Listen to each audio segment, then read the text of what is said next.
National security correspondent Jennifer Griffin at the Pentagon, and disturbing news about returning veterans of the war on terror. Good evening, Jennifer. Good evening, Bret. New intelligence about recidivism among Guantanamo detainees is cementing fears the U.S. military is again encountering militants once taken off the battlefield. The U.S. intelligence and defense communities suspect as many as 20 to 30 former Guantanamo Bay detainees have joined forces with ISIS and other militant groups inside Syria. Some of the former detainees are fighting with ISIS. Some are supporting the al-Qaeda-linked Nusra Front. We know that some of the detainees that have come out of Guantanamo have gone back to the fight, to the battlefield.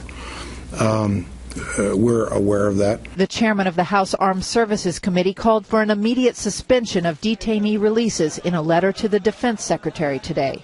Quote, the U.S. government must not release terrorist detainees. At the same time, we have committed U.S. service members to fight ISIL. To continue to do so, just as we have had to open a new front in the war on terror, is unthinkable. One of the first policy decisions President Obama made when he became president was to announce he was closing Gitmo. Let me repeat, I am not going to release individuals who endanger the American people. He reiterated his desire to do so at the State of the Union this year.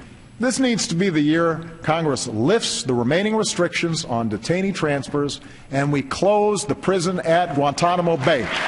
The Pentagon has cleared 80 current detainees for transfer out of Guantanamo Bay. President Bush authorized the release of 530 detainees, but defense sources say that the recent releases have included more hardcore fighters. One example, in April of this year, Ibrahim bin Shakaran, a Moroccan who spent more than 3 years at Gitmo, was reported killed while leading a known jihadist group in Syria fighting President Bashar Assad's forces. The Moroccan fighting unit was formed by 3 former Gitmo detainees.